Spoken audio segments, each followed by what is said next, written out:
So the deal's been done in Brussels, and for Alexis Tsipras, the Greek Prime Minister, it is a massive climb down. Not just compared to the programme he stood on in January and won the election on, that is long gone. But even to the deal he thought he could do a week ago, when he got that all-important 61% referendum mandate to go and try and get a non-austerity or a light austerity deal from Europe.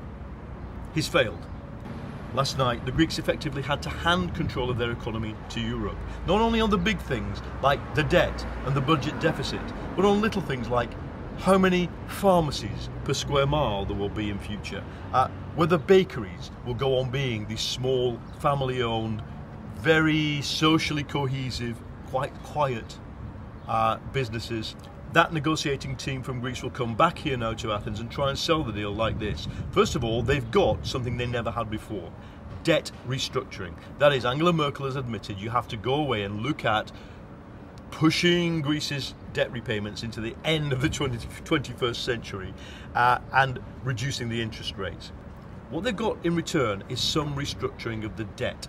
That is, Angela Merkel's had to admit that the repayments will have to be pushed way into the future and the interest rates reduced, even if the total sum of debt will not be reduced. That's something new, and Tsipras will argue only by playing hardball with the referendum did they even get it on the table.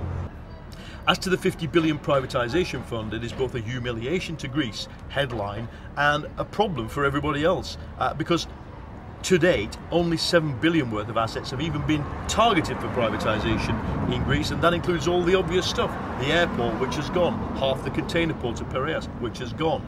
Once you add up the gas company and the electricity company, you just don't get to 50 billion. This country, Greece, voted by 36% to have a left-wing government. Last week, it voted by 61% in favour of that left-wing government trying to get the best deal possible without swinging austerity today.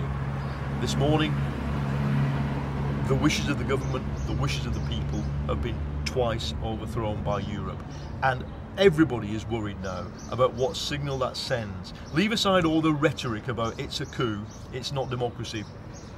The functional signal it sends to every other country, not just in the Eurozone but in Europe, is that finance will be used in a hostile way, the impact bordered on a kind of sanctions regime.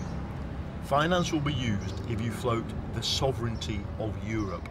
I'll be doing these video blogs until we get a conclusion, and believe me, the conclusion is not today.